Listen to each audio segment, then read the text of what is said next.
A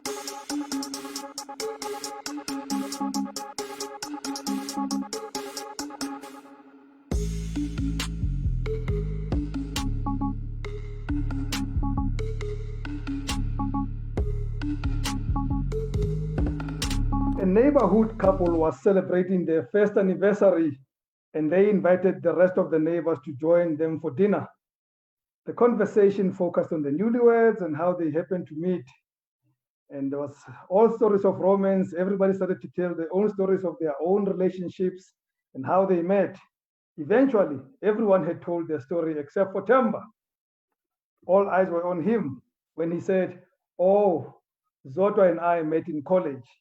We were matched up by a computer according to compatibility." And Zotwa smiled and said, "That's not the whole story." And Temba says, "Oh no, don't worry. They fixed the computer ever since." Good evening and welcome to Talk with Rams Live.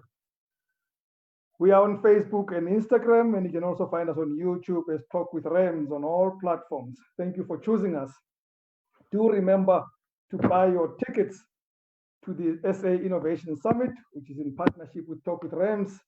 It's going virtually, or at least it's going virtual in 2020, which makes it more accessible to more people than ever.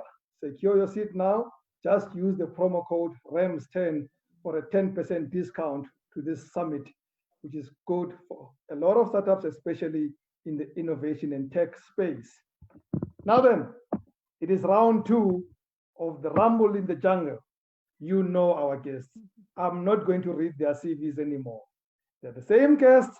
They are Unathi, Kwaza, and Khandani Msibi, business people of note, and both hold strong views on the political economy. And that is why we have them here. And tonight, we're focusing on state-owned banks. Do we need one in South Africa? If so, why? If not, why not? Please join us with your comments and your questions, and we shall be sure to read them out. Good evening, Unathi. Are you still in Cape Town? You did say you're going to visit Johannesburg. Where are you now? I'm in Bryanston, Johannesburg. I arrived yesterday evening. Now, folks, you know why spring disappeared. Somebody brought cold from the Western Cape. And that's why we're cold here. So, but welcome to the better part of the country called Gauteng. Mr. Msibi, good evening. Good evening, Rams, and good evening, Unathi, and good evening to followers. Great stuff. So I did a lot of reading on state banks, and I was fascinated to find out, because, you know, when people mention state banks, we think communism. And I actually found out that more Western countries have state banks than the so-called communist countries. It was a fascination for me. Did you know this, Unathi? Yes, I did. Yes, I did. Okay. But yeah, I did. Okay. But What? I mean, I suppose in the greater scheme of things, when you have a democracy that is strong, when you have systems that are in place, there are things that you can do. Like, but for me, the only problem I would have with any state bank in any country is when it's being used to not encourage competition in the banking space, in the financial markets. And so I mean, that's, for instance, the first thing for me when you said you were going to talk about the state bank, or whenever I see a tweet, whether it's from the finance minister or whoever, whether it's a union member or just about anyone who talks about the state bank, I want to ask them why, what's the reason behind? Because reasons for doing certain things, for taking certain decisions are very important, Rams. So what would be the reason behind a state bank in South Africa in this day and age? We have a quite a good banking system in South Africa, and so I just don't see what would be the reason behind it, besides the fact that governments love control. All governments love control. So besides that, I don't see why the need. So in simple English, you are not interested in state bank. We can have the conversations for sure, but I just don't see why we need one. And I mean, we have the land bank. These are banks that are within government control. We have a post bank. Unfortunately, from what I've read, that's one of the reasons that Mark Barnes left the post office. There were some disagreements in how he wanted the state, I mean the post bank to work because it's not it's supposed to be it's not functioning optimally the way that it could help. I don't know why government is missing out on this opportunity because I mean think about the fact that we social to give people to disperse social grants.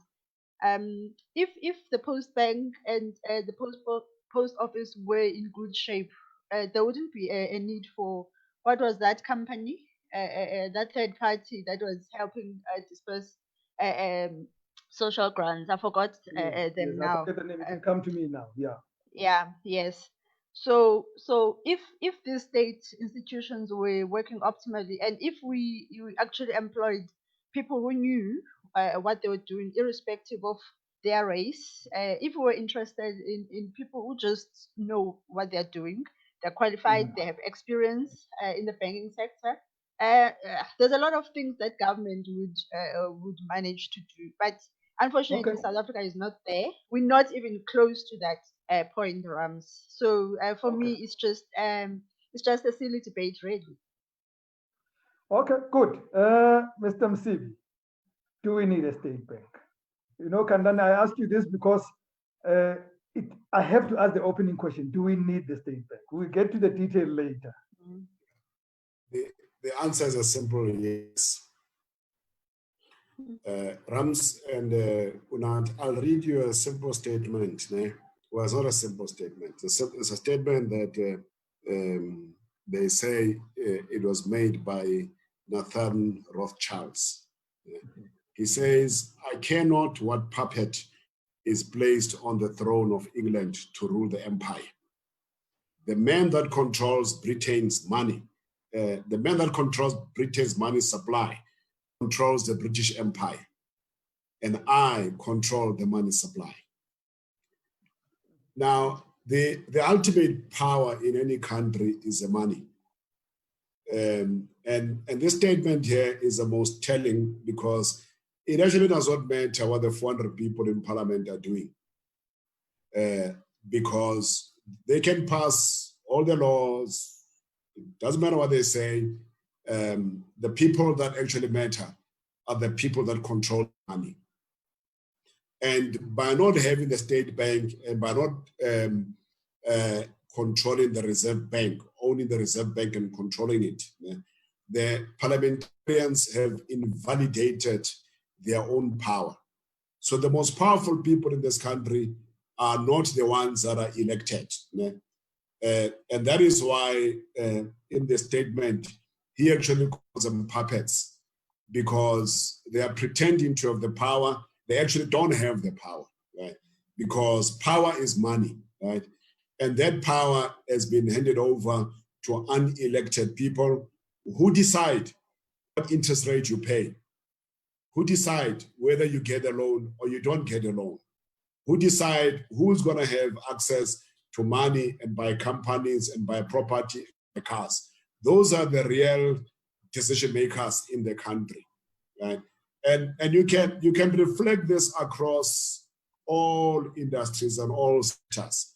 The health of the taxi industry is dependent on the interest rate that they pay, which is abusive at 28%.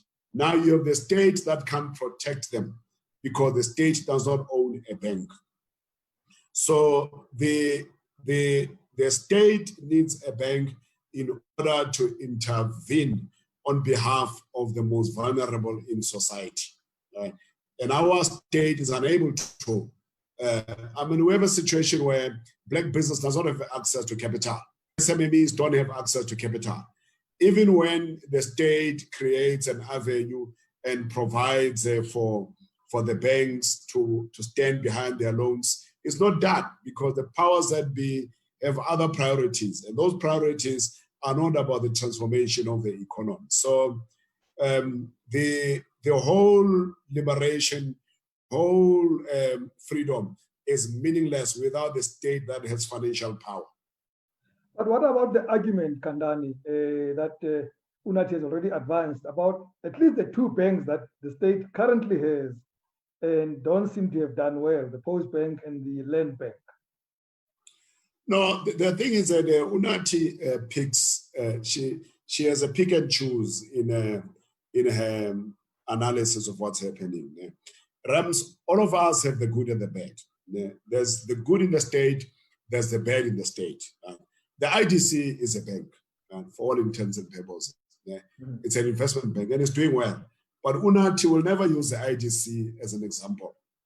The African Bank was a privately owned bank. Unathi will never use the African Bank to show that South African. I'm talking. You must protect me. I'm going to give you a chance, Unathi. Don't worry. I'm going to give you a chance. You must protect me. The African Bank is not an example of how the private sector fails to run banks. It's not, because that's not how people like Unathi reasons. They're only reason like that if the African Bank was owned by the state. And there has been a lot of banks that collapsed, that were rescued. I mean, the formation of ABSA was one of those areas where banks that were weak were put together, and some of them that were actually collapsing were actually consolidated into ABSA. So failure in the state does not mean that the state should not and cannot operate a bank. It means that bank, there's a problem with that bank, and that problem must be fixed the same way that the IT is a successful bank. I'm quiet, Unathi, and so is Khandani. Okay. African Bank was saved by the Reserve Bank, and I think it was a good decision because they are still standing today. Sambo was not saved. Not all banks were saved in the private sector. And I do believe that sometimes you shouldn't save failing businesses because sometimes businesses fail because executives take wrong decisions, and so if a business fails, let it fail. Others will come in and take over that space. So to say then that I mean, the reason why I used a Post Bank and and the Land Bank is because of that was Net One. The company you're looking for is Net One. Net One. Yes, Net One. Yes. Now Unathi just disappeared on us. She does this all the time. She did it even last week. Anyway, she's gonna find us on the way. The issue that I also am interested in, Khandani, is why would a government that would have seen the need of involvement at that level over the years, long before we got freedom, would not have insisted on a state bank? Is it one, because they knew that that won't work, or two, that there was no courage? No, the sad thing about where we are with the bank is that Unathi's back. Maybe you want her to. Yeah, maybe let's conclude. Let's conclude your point, Unathi. Welcome back. The reason why I mentioned a Post Bank is because of the missed opportunities that we continue to have in the public sector as far as government control is concerned. I mean, I come from the school of thought that says that the only responsibility of the state, the only ever reason that you need a government is to protect private property. That's all. To protect us from each other, like we shouldn't harm each other, basically. And government shouldn't be in the business of running business. Uh, the I mean, we've seen this with our SOEs in South Africa. They're still talking about saving SAA today because government doesn't know what they're doing. And why should they do something that they're not? I mean, they have never run airlines successfully. Um, of course, SAA is a very old airline, but if you think of the fact that there's a lot in the aviation industry that's happened, there's a lot of Don't competition go and too all much on those the things. aviation industry. We're gonna talk about No, aviation next I time. mean, I'm Let's trying stick to the to banks. make these points. I mean, it's still part of it. Government control doesn't Yes. lead to anything good. I mean, for me, if I'll talk about VBS, VBS was doing well for decades until corrupt politicians came and stole people's money. And they did it because government is in control and they can get away with it. Even today, there's not a single But government politician is who not was in control of VPS, in my knowledge. politicians, politically affiliated people are part of it. Obviously, not government per se. But But we these gotta are. But we if have you to take stick to state wait law. Rams, wait Rams. If you take money from what is Mfuleni municipality, millions of taxpayers' money, and pour it illegally, by the way, into VBS, which is in another province. You're taking away from the services of Mfuleni. So it's become a government thing now for me. So I can't take away government from the whole VBS saga. And to know that no one has been prosecuted, even if they're not going to be jailed. I mean, prosecution can lead to other results besides jailing a person. So if you telling me that with all this government control, you cannot take people and prosecute them and hold them to account for the wrongs that they've done, then it just shows that we have weak systems in the country. And then to say that we need a state bank in such circumstances is just circumspect. And I'm just curious to know how exactly does Khandani see how does he see this work out? I mean, just give us a picture of this successful Before he state does bank. that, let me ask you a follow-up question. So Mm, you say that in your view, the state's primary role is to protect private property. absolutely. Aren't you assuming that that would work because we have equality? And are you also assuming that the private sector would care about the small businesses that Khandani spoke about, and pretty much even the people that were banked by VBS, would they be taken care of by the private sector? Absolutely. I mean, I know a number of companies. Let's say let me take the retail sector, uh, uh, like Woolworths, Shoprite, who are working with small farmers. Really, they source their products from them. So for me, that's Hmm. like big business partnering with small businesses. People think that big business is not interested in development of other smaller people, of communities as well, but they are. I mean, it's in their best interests that they contribute as well into these communities.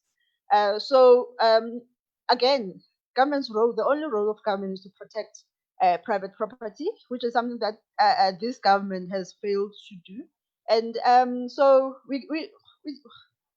there's absolutely no reason why I would take my money and give it to this government for them to manage it. I know that now they want to get their grubby hands on employees' pensions, and I hope that government employees will stand up and speak out against this because unions are not going to protect them. Government is not going to protect them, their pensions, and so again, it's up to it will be left up to individuals to protect their property, because people's pensions are private property. Let, let me read you something. I know I can see you still speaking, but we can't hear you. Say, I'm worried about that. But can you hear me now, Unathi? You can hear I'm not speaking. Okay. Let me read you something that was written by Duma Kobule, who I hope you know. He's an Yeah. economist. He speaks about the 500 billion stimulus package that government made available at the beginning of COVID. He says, first, the largest component of the stimulus was a 200 billion rand loan scheme. The banks then reduced the number to 100 billion. Now the banks say the guarantee is only 67 billion. To make things worse, the banks have only lent only 13.4 billion of that money. Later, he continues to say the credit granting criteria are so difficult. It is clear that the people who get the loans would have got them without the guarantee. So there is no additionality. So I'm asking you again, are the private banks interested in the small person based on at least what you might say? Yes, yes, yes. The rules of the game are not only set up by the private sector. The rules, it's government first who comes up with the rules. I mean, when you hear a minister, whether it's a minister of tourism or a minister of small businesses, when you hear them say that the first criteria would be only to help black-owned businesses, which is laughable. When just yesterday she was saying that these black businesses didn't contribute. I mean, didn't benefit from from. So you should ask then that who is actually running this country. Maybe Khandani is correct to say then that the government is not actually running this country. I mean, why is government then not, why didn't they put measures in place that would ensure that the SMMEs are benefiting from, I mean, forget the money that they've stolen as ANC members in governments, forget that money, but what about the leftover? Where did it go? I mean, I've been asking where is that, remember the billions that were, what did they call it? They call it Solidarity Fund. What happened to that money? The last time I heard of it, there was talk that they bought food parcels. Oh my goodness. I don't know where the food parcels, who got the Okay. food parcels besides the ANC members again. So can we really look, there will always be tags even in the private sector as much as they are in the because you need a relationship between government and private sector to get this kind of corruption off the ground. I mean, it's massive stuff that they're doing. So you need both parties. And if government is interested in small businesses at large, or black-owned businesses, if they were interested in them, they would do better in setting up systems that would ensure that these businesses are saved. Okay. But Okay. look at the fact that, yeah. Okay. I hear you. So this is what we're gonna do. We're gonna take a break. We're gonna take an ad break so that Mr. Khandani, not Khandani, Unathi. Oh, Khandani sorry. can go back and make sure that his gloves are fit to come back on the accusations that you've made and respond to some of the issues that you've pointed out. So we'll take a short break, and you, the listener viewer, please stay with us. We will continue with this conversation shortly. Don't move. We still have another 30 to 35 minutes to conclude this conversation.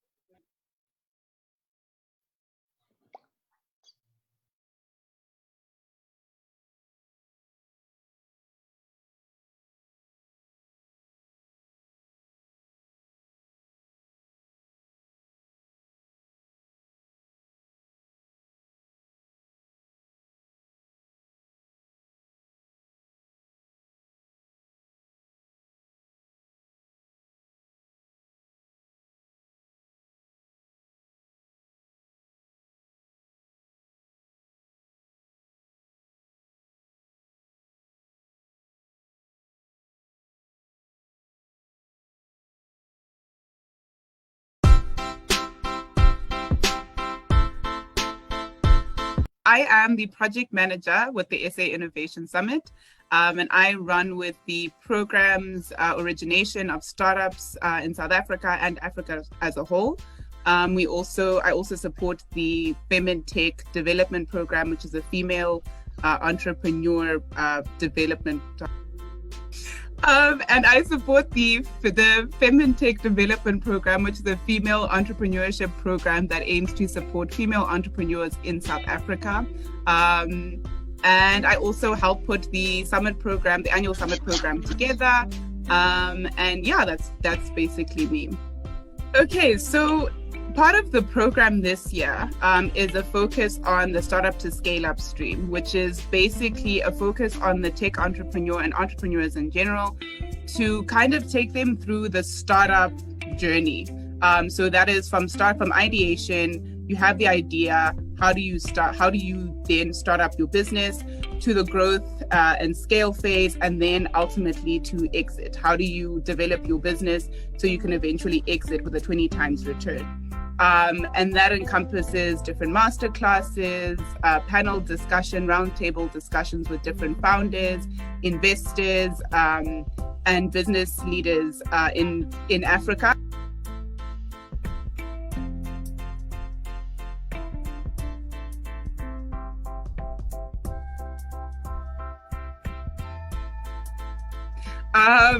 So we've got there's some innovations in health tech, agri-tech, some fintech, some social entrepreneurship, financial inclusion, financial growth, that sort of thing. And basically trying to help Africa become a better place. So we've got quite a few competitions happening this year. We have the FemTech Demo Day, which is part of our FemTech development program, and that's a focus on female entrepreneurs with tech and tech-enabled startups in all sectors.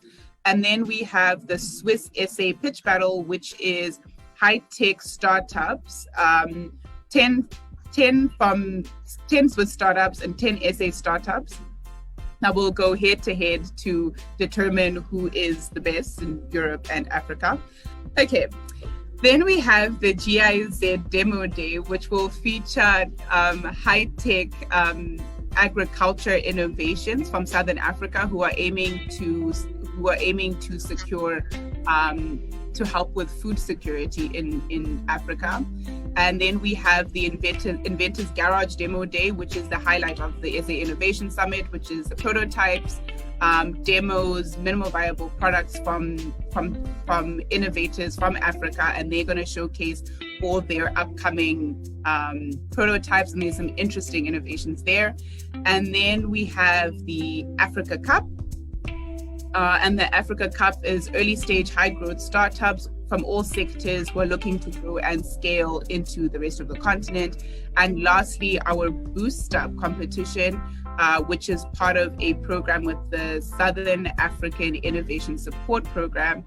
And this is early stage startups again from Southern Africa, looking for funding, market exposure, and growth into the African market. Okay, so our competitions at the moment are closed and we're in the final stages, but entrepreneurs are welcome to register for the SA Innovation Summit, and they can participate in all the master classes, watch all the demo days, the pitching dens, pitch battles, and they can also take part in the Match and Invest platform where if they're looking for business support, funding,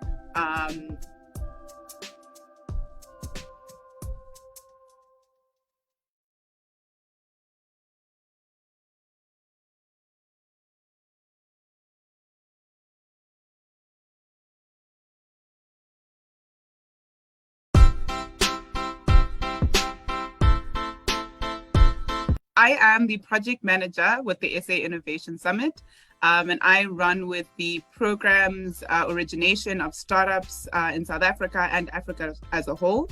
I also support the Women Tech Development Program, which is a female entrepreneur development. And I support the Femintech Development Program, which is a female entrepreneurship program that aims to support female entrepreneurs in South Africa. And I also help put the summit program, the annual summit program together. And yeah, that's basically me. Okay, so part of the program this year is a focus on the startup to scale up stream, which is basically a focus on the tech entrepreneur and entrepreneurs in general to kind of take them through the startup journey.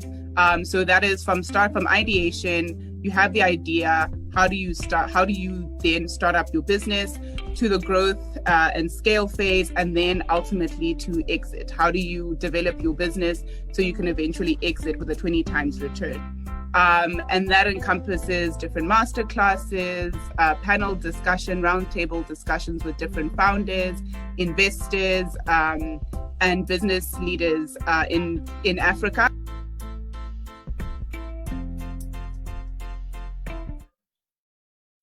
Okay, we're back. Thank you very much for staying with us, and thank you so much for being part of this conversation.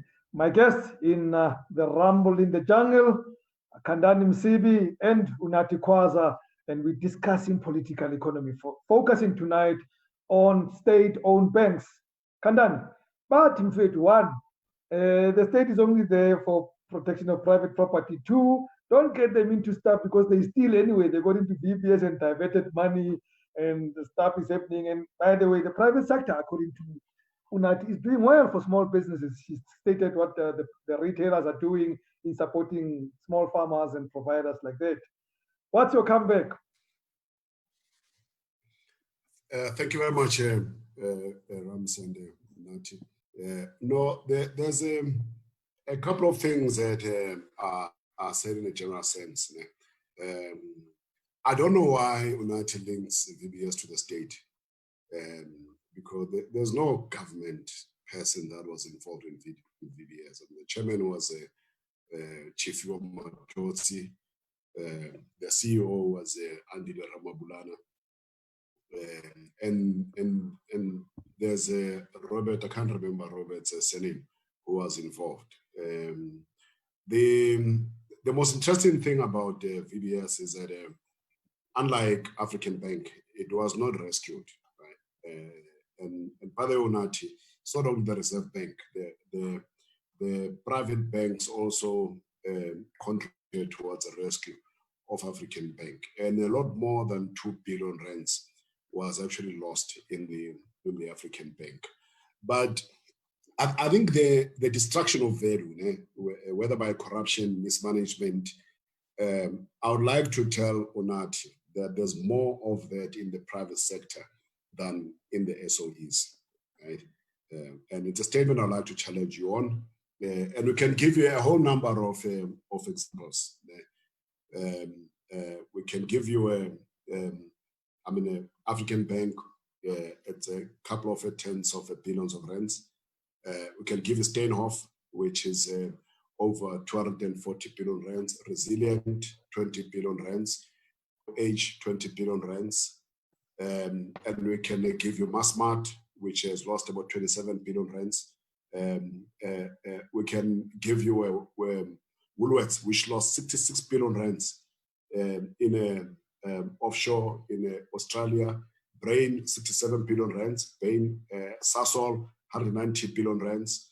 If you were to do the numbers, what happened to MTN in the north, in terms of, I think it's I remember these countries, Nigeria and all of those places. Yeah. It's tens and tens of billions of rands. If you were to do the loss by the private sector, right, it dwarfs the public sector by far. And the difference between the public sector and the private sector is that the private sector, it is your money and my money directly. People like saying that government money is our money. Government money is not our money necessarily. Our pension fund money is our money. It's your direct money that was blown up by Steinhoff, by Sasol, and all of those institutions that we think are great. The private hospital companies have gone out and blown money overseas. the property companies in South Africa, they've gone out and invested in shopping malls in the UK and lost money. So, and Rams, this is something like about Doma Kubulo, who are researchers, need to look at, because I'm making I'm making a thesis that, or rather, what's the word? I'm making a statement, an assumption that the private sector has destroyed more value than the private sector, right? And I can give you numbers. I mean, a Nampak share price from 40 rands to rand today.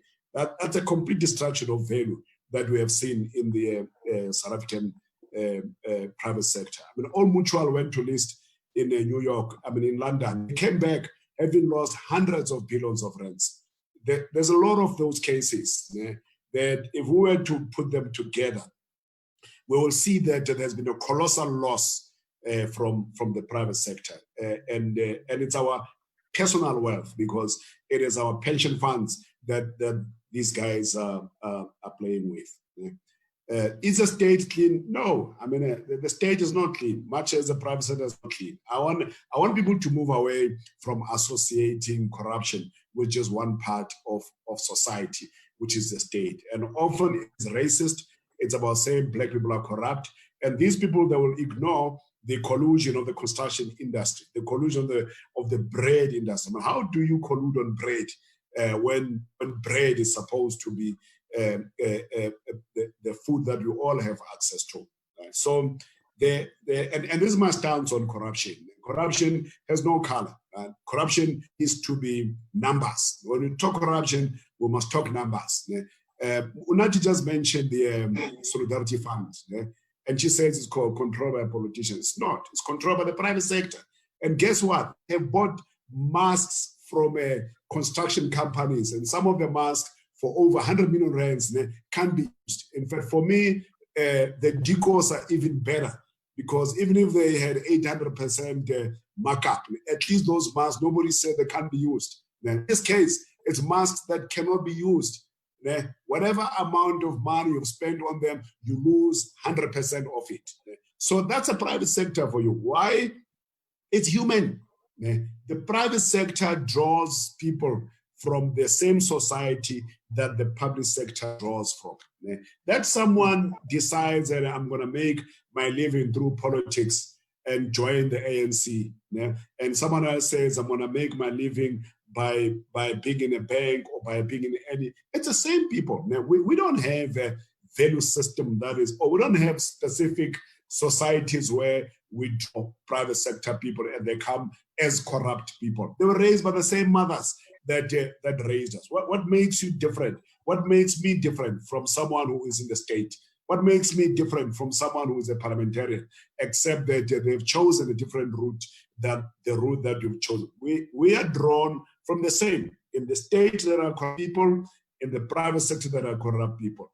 In the state, there are upright people. And in the private sector, there are upright people. They're there everywhere. Right? So, and again, I say to you, the numbers must be the determinant. We must do, and it also goes into the measurement of politicians, that we have to stop being emotional.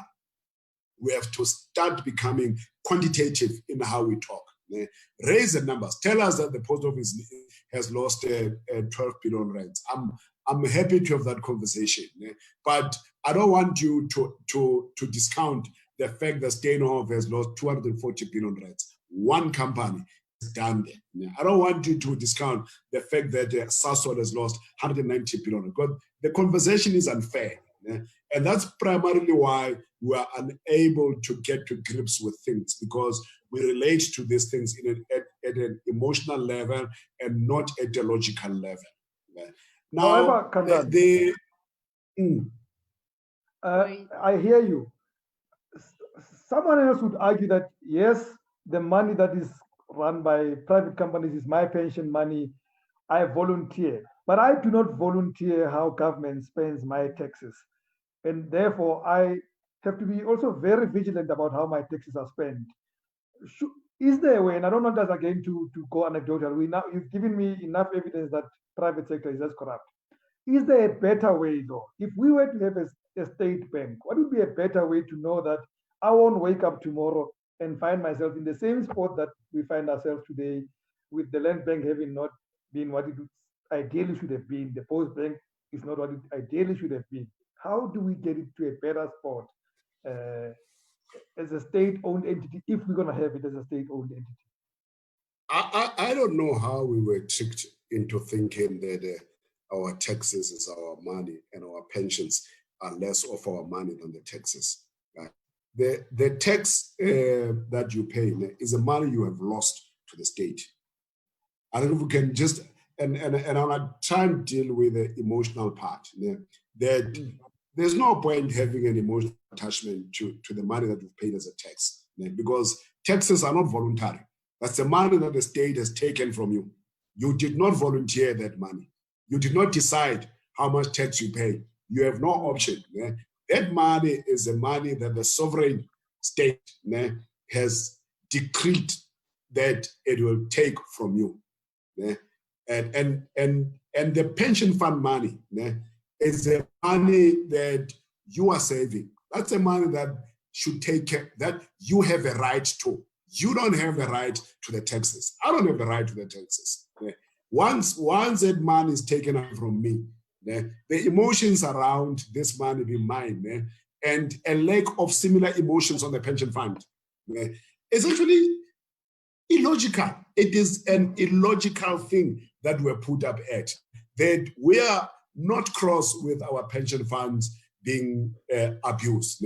We are cross with the money that the taxes, which is the money that has already been taken away from us. We've lost it. Once they tax you, you have lost that money. It's not yours anymore. It is the discretion of the state. And I'm not saying the state should waste it. I'm just saying that our emotions are misplaced. We need those emotions to fight over the taxes.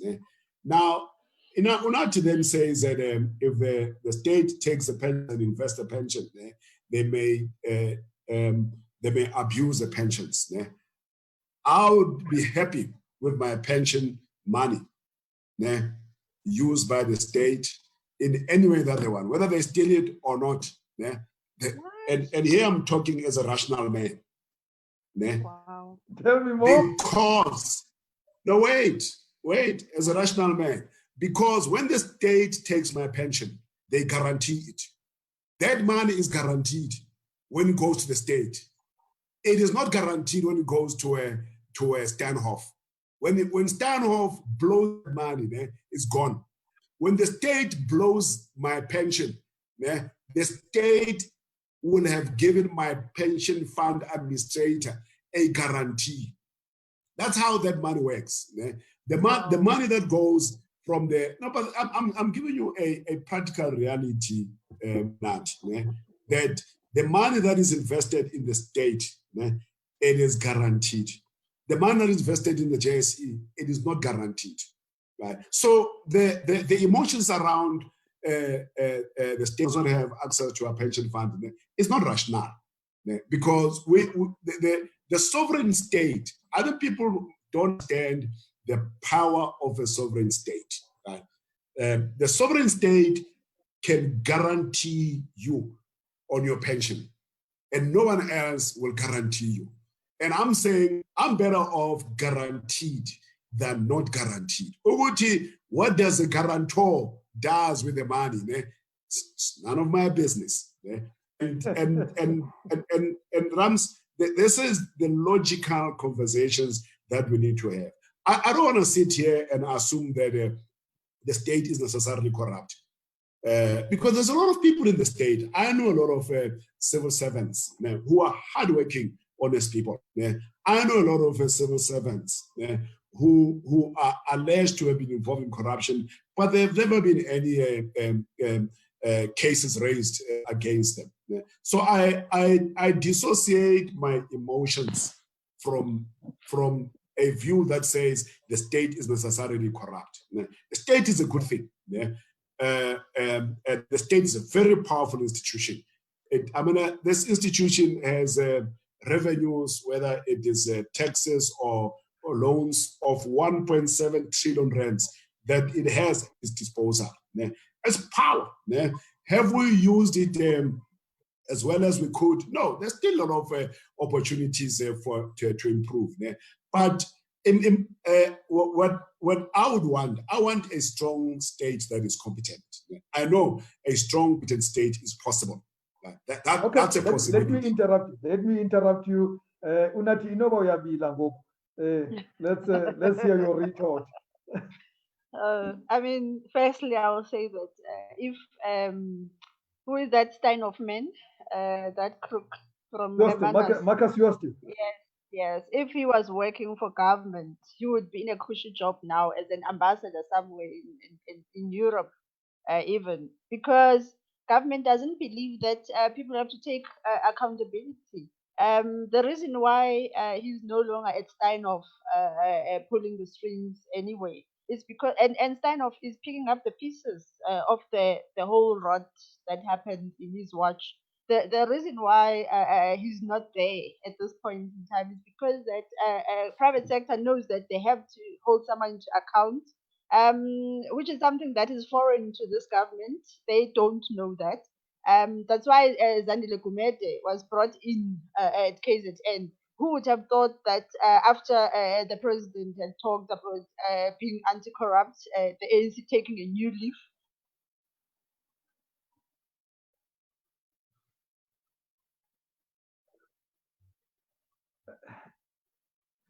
We keep on losing your sound, Unathi. I don't know why that happens. I'm going to ask you to repeat what you were saying about Zandile. Oh, no. Yeah. Okay. The most unfortunate thing. We keep on losing your sound, Unathi. I don't know why that happens. So we lost your point because we didn't hear what you were saying. We could see you were talking, but the sound was not coming through. The thing about Unathi using some of these anecdotal examples, like Steinhoff firing this guy. There's a lot of people that are fired in the state. It's not true that the state does not know accountability. I mean, you can point at a lot of examples in the private sector of people that have done wrong that were not punished. And Zandile Gumede is charged. Where in the laws of this country do we say that if you are charged that your livelihood must come to a standstill? We don't have such laws as a country, and people can't make laws for people that they don't like. Right? I mean, if the Constitution says that you are innocent until proven guilty, isn't the Constitution the supreme law of the country, and should it not be respected? And we also don't want a situation where we create rules along the way that have severe unintended consequences. But this whole thing that if you are charged, you must now be removed from a position. I was saying that what happens if the president is charged? And it has happened now that the PLF has gone out to open a case against the president. Should you now say the president must step down? You cannot run a country like that. There's a reason why you have a constitution. And anybody can go and lay charges against anybody. Because it's a free country. People can do that. Now, what if somebody goes and lay charges against all the ministers? Because there's always something to lay charges against a person for. I mean, you could pass a red traffic light. You could have a sick dog and they say you neglected the dog and they're going to have criminal charges against you. We can't have that. Let's have Unathi finish her point because I want us to get to the last part where we're going to talk about how else this can be done. Unathi, Khandani has responded to part of it, but you were onto a point about how government reappoints people that like Zandile, who by the way has not been found guilty of anything. Lest we forget. The only thing I like about China is that people like Zandile who didn't exist today. They either hang you or you sent to jail and asked to pay back the money. Basically, in South Africa, you will When never they have find found that. you guilty. Where, where, I'm no, saying they don't when they tolerate. have found you guilty, they don't execute you on the basis of The allegations. only reason, You go through the a only trial. reason, cases that have to do with politicians drag for so long is because the NPA themselves are corrupt, as far as I'm concerned. They always drag feet when it comes to politicians, and some of them, anyway, are card-carrying members of the African National Congress. So I was saying that it's preposterous that Khandani is saying that he doesn't care what government does with his money, with his pension money that he works hard for. I mean, I'm thinking now of Transnet when But Brian, Brian I said it is guaranteed. Don't distort me. I guaranteed said what? I There's don't no care what they such do. thing. Thing about Transnet employees. Not long ago, when Brian Molefe was CEO there, they were taking government to court because they were told that the money basically ran out. So where was that guarantee? Some of these old people died waiting because government was just saying that we don't have the money, which is ridiculous for a company like Transnet. So to say that there's a guarantee, there's no such thing as a guarantee. A lot of No, things change every but, day. Unathi, It's not there. There's I no think you such should thing. investigate it. When I make a What? statement, I So make a so statement about something that I know. I think so if what? you don't So where know, was this guarantee when those pensioners wanted it's their money? it's not it's the Transnet Pension Fund is a Mm, defined contribution fund, right? It yes. is different from prescribed assets, right? It has trustees that manage the fund. If they lose the money, it is the trustees who have lost the money, not the government, right? What I'm talking about here is the trustees investing the pension fund money in the state's prescribed assets. And those And I prescribed haven't finished. assets Yeah, I haven't and those finished making my prescribed point. assets guaranteed by the state for a return. And I'm saying, if I were to give you money and you have assets and I'm giving you my pension fund money and I know, and you guarantee it, and you guarantee it against a guarantee I can cash, because the sovereign guarantee is a guarantee that I can cash. And I'm saying that if I have a sovereign guarantee, I am happy to give my money to the state. That's Okay, what I said. I Unathi. didn't say the state can do as they please with my money. Unathi, I mean, conclude your point look because I at the want us to get to the end. look at the PIC right now. Who's Yeah. this man? Independent Iqbal Sabe. He owes PIC over 4 billion rand, and there's talk that Yes. he might get more money. He just said that he doesn't have the money, so he's just left off the hook. He takes 4 billion rands of pensioners' money and to build himself luxuries. I mean, he stays in the waterfront. Who stays in the waterfront besides the rich? And why should he live in luxury when pensioners' money, pensions money have been used, government pensions money have been used? What are these teachers and healthcare workers are going to? I mean, the where he stays, Iqbal in Cape Town. Most of these pensioners will never even afford to stay a night in those hotels there. So I mean, because he has political affiliations, he can be given money from PIC, and he doesn't have to account for it.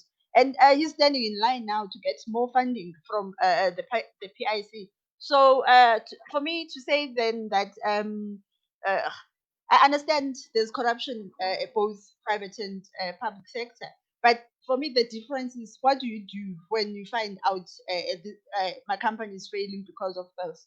Are you going to take this minister or this director who is responsible, or this CEO who is responsible? Are you going to fire them and lay criminal charges against them? Or are you going to take them to another crucial government position, which is something that is being that happens all the time in government? Okay, okay. We need to conclude this conversation. And I'm going to ask a question. And before I ask the question, I'm going to give a statement or at least an example of something and ask my question. So in 2008, the US Treasury took shares or stakes in 9 of the nation's biggest financial institutions. That included Goldman Sachs, Citigroup, Bank of America, and I think they also took control over the insurer AIG that had collapsed. Could that be the solution? That the state should not be agnostic, that if it doesn't form a state bank, at the very least becomes a shareholder in the financial institutions that have a stake in how all of us survive on a day-to-day basis. I start with you, Unathi. We are concluding now. Absolutely not. It should not be happening. Um, um, I mean, to take people's money again. I know that Khandani says that the taxpayers' money is not our money, but it is our money. Government doesn't produce anything to create money for itself, so it is our money, and they should be held accountable by the taxpayers. So even what happened in the US, the reason why the US is in so much debt today is because of all those monies that were thrown into these big banks, and a lot of corruption again had happened in these banks. People were told lies.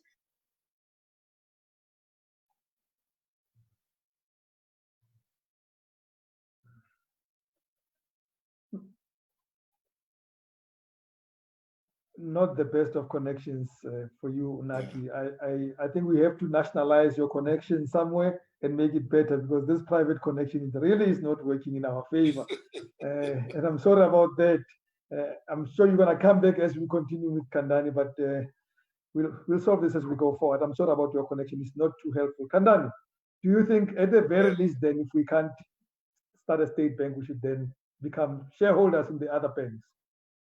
Yeah, I think my first comment here is just to emphasize that the pension funds is our money, especially if you are in a defined contribution fund like most of us.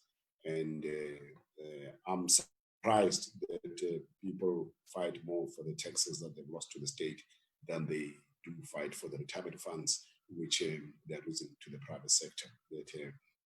And my statement does not say don't be concerned, but it just I'm flabbergasted at the energy. Unathi says that the state should not own shares in banks. The state does own shares in banks through the GPF. The GPF is the biggest investor in the country with over 2 trillion rands in assets. Right? And they own at least 10% in each one of the banks. Right? So that's already happened.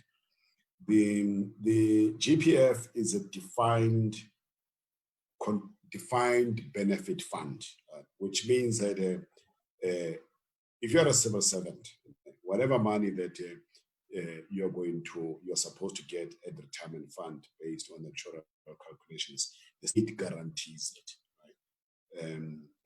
And therefore the state through your fund is a shareholder in all the banks, but the state does not control the bank. You asked as to why our politicians did not start a bank when they took over the country. It's because they were given shares by the private banks. I mean, our state president was a shareholder at the Standard Bank. Another run-up to the presidency in 2007 or 2014, Toke Sekhwale was a shareholder in ABSA. So the banks made sure that they give a prominent politicians shares so that the state does not start a bank. And that resulted in our politicians in their interest more aligned with the private sector than with the state owning a bank. So we anticipated, because as it is now, with 2 trillion rands, nothing stops the GPF from owning a bank. They can stand behind the bank. We do know moves that were made in order to frustrate the GPF from acquiring through some PE vehicles the shares of ABSA when Patrice was exiting. And so there are interested parties that know that the state bank, if the state owned the bank, it will have a devastating impact on the other banks, in the sense that you can imagine the banking for the national government, the provincial municipality and SOEs that would be lost to the banks if the state were to own a bank. So it's a disruptive action for the state, and there are political moves to make sure that it doesn't happen. I think we would be better off having the state in a bank. We do know about the racial profiling of Black people in South African banks. There has been many cases on that. We do know about the racial, and in terms of the interest rate we pay for the bond. We know that today a young man who has recently been employed can be given a loan to buy a car, and he'll pay more interest rate than the average white counterpart. But that same young man will not be given the same amount of money as a loan if he said he wanted to start a business. So there's a lot of things that I do believe that the state bank can correct if the state a bank, and it's something that is necessary, especially given the fact that the reserve requirements brought by the Reserve Bank are prohibitive of the average Black people to own a bank. And these reserve requirements were increased as soon as we entered the new democratic dispensation.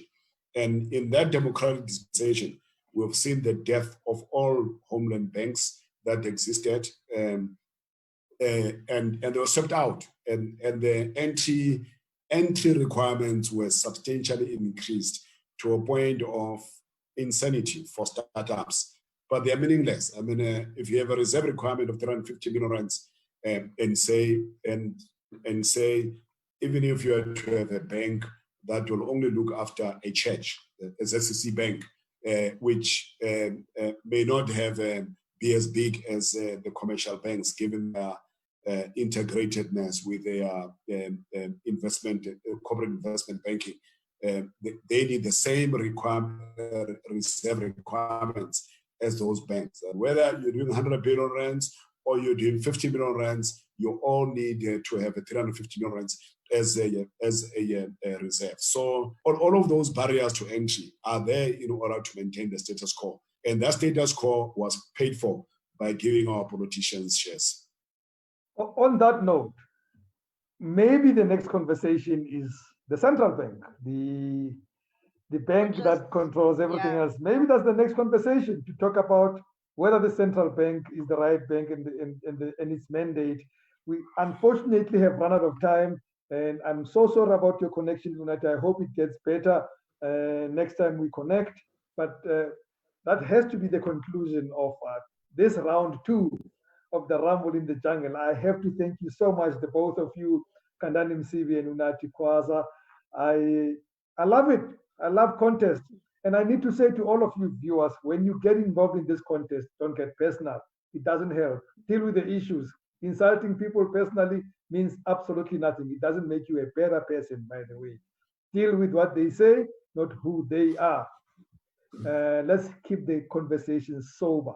So next week, I hope, look, we'll still debate what we can talk about, but I think on the note that we ended, maybe we should talk about the Reserve Bank and argue whether things could be done better with the Reserve Bank to change the political economy of this country, because they do. Or we could just talk about the lockdown and the ridiculousness of it. We can also talk about that only in the sense of political economy. I'm not interested in politics in its own, Unathi. This show is about political economy in particular. That's why I keep on driving back from those issues. But politicians, I have to conclude. I have to conclude the show. Sorry, we can't do that. That's let's get a bit sober and rational. Let's not do that. That's exactly why people get personal. So thank you very much, everybody, for tuning in. I am sorry we didn't have time to read all of your comments. We shall be sure to make them as public as possible. It is the weekend. We're done with the show for this week. Next week, we're back with Dr. T and all other features for the rest of the week. And the Rumble in the Jungle will come back on Thursday, round number 3. Whether it's COVID or the central bank, whatever it is, we talk about it as long as it impacts the political economy. Thank you so much to both of my guests. Thank you so much to Freddie. And from me, Rems Mabote, good night and God bless.